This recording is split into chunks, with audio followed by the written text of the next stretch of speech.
بسم اللہ الرحمن الرحیم۔ السلام علیکم۔ تمہیں سچ میں لگا تھا کہ تم قاتل بن کر میری جگہ لے لو گی؟ ایک تیز طنزیہ اور جانی پہچانی آواز میرے کانوں سے ٹکرائی اور میرے قدم وہیں جم گئے۔ میں نے بے یقینی کی حالت میں سر اٹھایا۔ سامنے کرسی پر وہی عورت بیٹھی تھی، مکمل صحت مند اور فاتحانہ انداز میں مسکراتی ہوئی، جسے میں اپنے ہاتھوں سے موت کی وادی میں دھکیل چکی تھی۔ سعد کی پہلی بیوی عالیہ۔ تم تو میرے حلق سے صرف ایک ٹوٹی پھوٹی آواز ہی نکل سکی۔ میرا دماغ معاف ہو چکا تھا۔ یہ ناممکن تھا۔ وہ مر چکی تھی۔ میں نے خود اسے بے جان ہوتے دیکھا تھا۔ اس کا کہکا اس ویران کمرے کی دیواروں سے ٹکرایا۔ میں تو یہی تھی۔ تم بتاؤ، کیسا لگا ہمارا یہ سرپرائز؟ میں نے مدد کے لیے اپنے شوہر سعد کی طرف دیکھا، مگر وہ تو اپنی ماں کے ساتھ کھڑا مسکرا رہا تھا۔ اس کی آنکھوں میں میرے لیے کوئی ہمدردی نہیں تھی، صرف ایک سرد لا تعلقی تھی، جیسے وہ کسی اجنبی کو دیکھ رہا ہو۔ عالیہ اپنی کرسی سے اٹھی اور میرے پاس آئی۔ اس کی آنکھوں میں ایک شیطانی چمک تھی۔ ہم نے بہت شکار کیے ہیں، اس نے میرے کان میں سرگوشی کی، لیکن تم ان سب میں سب سے آسان تھی۔ شکار؟ یہ سب کیا تھا؟ میرا سر چکرانے لگا۔ یہ سب کیسے ہوا؟ میری کہانی اس انجام تک کیسے پہنچی؟ میرا ذہن ماضی کے اندھیروں میں ڈوبنے لگا۔ اس دن کی طرف جب میں نے اپنی روشن مستقبل کے لیے پہلا غلط قدم اٹھایا تھا۔ ہمارا گھرانہ شہر کے ایک متوسط طبقے کے محلے میں واقع تھا۔ ہم 5 بہنیں تھیں اور کوئی بھائی نہ تھا۔ والد صاحب دوسرے شہر میں ایک فیکٹری میں کام کرتے تھے تاکہ ہم سب کا پیٹ پال سکیں۔ ان کی تنخواہ سے بمشکل 2 وقت کی روٹی اور ہم چھوٹی بہنوں کے اسکول کے اخراجات ہی پورے ہو پاتے تھے۔ سب سے چھوٹی بہن کی پیدائش پر ہماری والدہ کا انتقال ہو گیا تھا، اور تب سے ہماری بڑی بہن آمنہ باجی ہی ہم سب کے لیے ماں کا کردار ادا کر رہی تھی۔ وہ خود میٹرک تک پڑھی ہوئی تھی، لیکن ان کی ساری جوانی ہماری دیکھ بھال میں گزر رہی تھی۔ ابا چاہتے تھے کہ وہ ہماری ہر خواہش پوری کریں، لیکن مہنگائی کے اس دور میں یہ ممکن نہ تھا۔ میں، نوری، ان سب میں سب سے زیادہ خوبصورت اور سب سے زیادہ خواہشات کی اسیر تھی۔ مجھے غربت سے نفرت تھی اور امیر بننے کا جنون تھا۔ میں ہر وقت اچھے کپڑوں، مہنگے جوتوں اور شاہانہ زندگی کے خواب دیکھتی تھی۔ ابا کی غیر موجودگی نے مجھے کافی حد تک خود سر بنا دیا تھا۔ میری ان حرکتوں کی وجہ سے اکثر میری بڑی بہن سے میری لڑائی ہو جاتی۔ دیکھ نوری، اگر تو اسی طرح کرتی رہی تو ابا کی رہی صحیح عزت بھی چلی جائے گی۔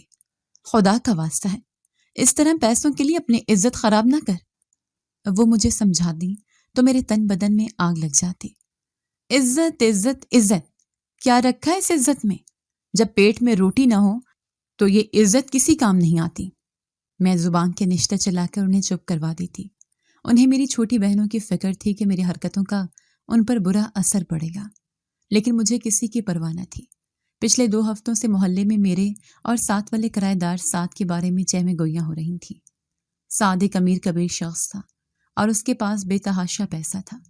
پہلی پہل تو میں صرف راستے میں کھڑے ہو کر اس سے بات کرتی تھی، لیکن اب میں باقاعدہ اس سے ملنے پارک جانے لگی تھی۔ مجھے اس کی شخصیت سے زیادہ اس کے پیسے سے محبت تھی۔ میں جانتی تھی کہ اگر ابا کو اس بات کا علم ہو گیا تو وہ شاید مجھے جان سے ہی مار دیں گے، مگر امیر بننے کے جنون نے مجھے اندھا کر دیا تھا۔ ایک دن آمنہ باجی کو کسی طرح پتہ چل گیا کہ سعد شادی شدہ اور ایک بچے کا باپ ہے۔ اس دن تو گھر میں قیامت ہی برپا ہو گئی۔ وہ آگ بگولا ہوئی اور مجھے ہر ممکن طریقے سے روکنے کی کوشش کی۔